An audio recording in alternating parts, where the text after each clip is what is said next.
My status as a Canadian milswimmer who has attended over 300 confirmed Milsim West LARPathons is again coming back to haunt me. As a Canadian military surplus supplier, Misty Mountain Supply has actively mistaken me for being one of their red-coated dope-smoking queen enthusiasts. Having entered my schizophrenic arc and being wise in the Semitic arts, I was able to effectively disguise myself as an owner of 0 legal handguns. Mistaking me as a proud son of Castro himself, Misty Mountain Supply has given me a mission to review a Russian IRP ration in exchange for a set of comfortable pajamas, making me a true syrup-sucking warrior. In that guerrilla spirit, and definitely not due to the fact that I have negative leave, I am giving myself an intense, time-sensitive challenge for this hike. Before we get into that though, the IRP rations are the main focus of this video. These are recent production and have had their normal cans replaced with lightweight aluminum containers. They contain 3 entrees, a couple snack items, drink mixes including coffee, tea, and vitamin juice, their own fuel sources, utensils, napkins, and seasonings including salt, pepper, sugar, and jam. Usually they go from $50 to $60 on the internet, but by using my name Oxide on Misty Mountain Supply's website, you can get them for only $35. He's also got the single meal versions, as the larger IRP packs are 24-hour rations. The challenge this time is that I've set a random timer that will go off sometime today. When it starts, I will then roll a wheel for one of 10 hikes. Then I will just have 7 minutes to grab the gear I need before I'm spawned into a difficult hill trail, with each trail at around 20 miles in length. I'm sure that the lack of time to prepare and pressure will lead to mistakes. Although the pragmatic training aspect of these constraints is readily apparent, I don't recommend that anyone tries to hike in haste.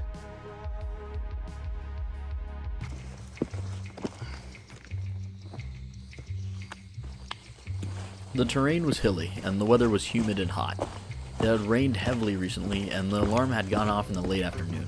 In order to make it to the highest viewpoints and have enough time to comfortably return back, I was going to have to keep going even as the light faded.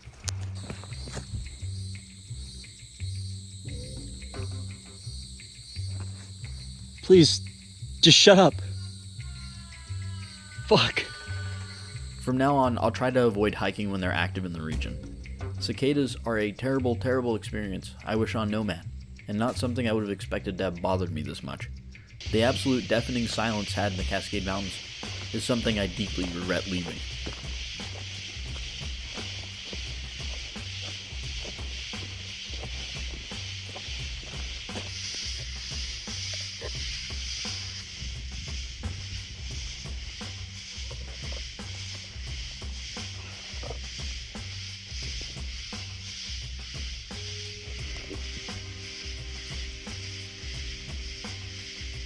Eventually, I settled into a primitive campsite.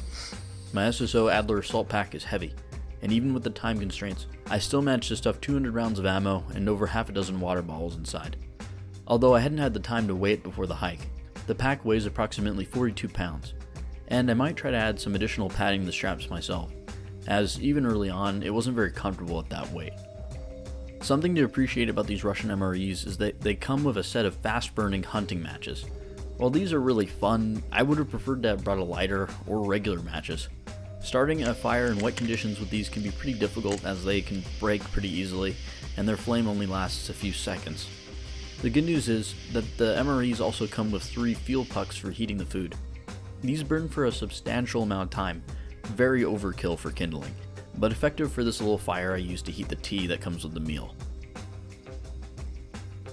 One of the things I had neglected to bring was sleeping gear. I mostly had built the fire to dry the ground a little for my sleeping space. I knew that it would be pretty warm out and wouldn't rain again until tomorrow, so I didn't worry too much about exposure and simply passed out on the ground. No dreams this time, only void.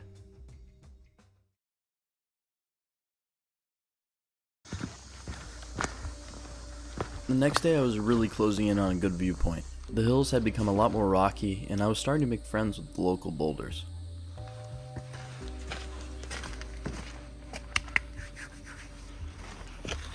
Throughout the hike, I had concealed a SIG M320 pistol in an outer pouch that was attached to my hip.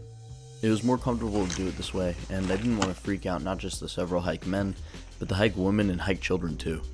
I'd passed by a lot of people this time, and being that the path followed a narrow hill crest, I couldn't find a decent spot to shoot my steel target.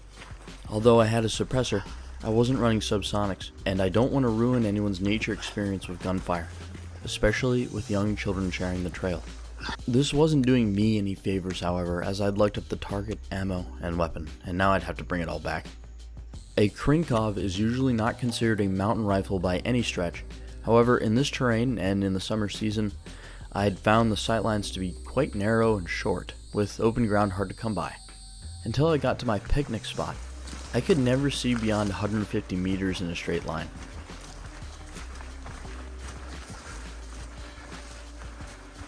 That being said, we made shots up to 600 meters, and the rifle was very lightweight.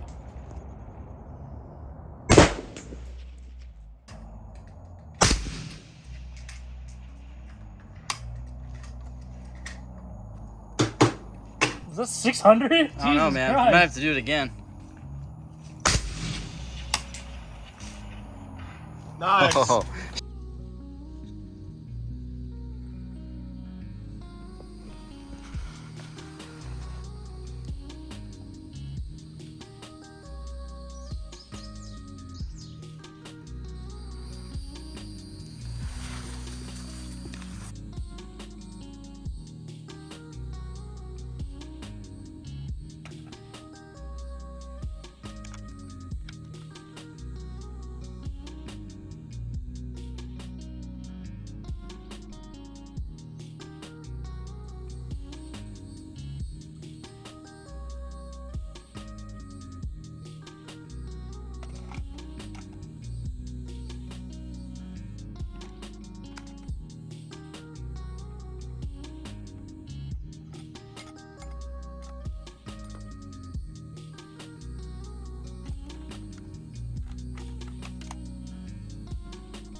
Starting with the beef and potatoes, as well as preparing the tea, coffee, and a ration of kasha, that is, buckwheat.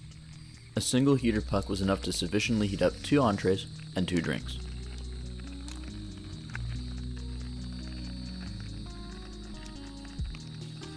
The coffee comes with a creamer packet, and I added copious amounts of sugar to the mix. I drink a lot of caffeine, and I felt like the taste and potency to be on par with wild Yopine Holly, black drink.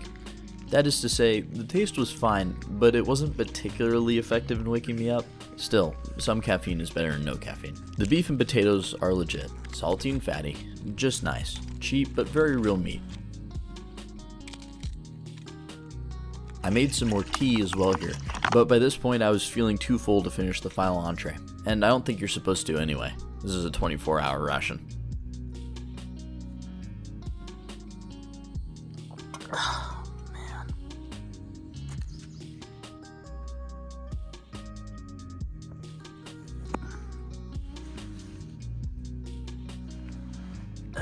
What a good spot. I relaxed here for a moment, repacking the MRE before continuing off. My battery then died. However, using cutting-edge software, I was able to accurately recreate the rest of the trip.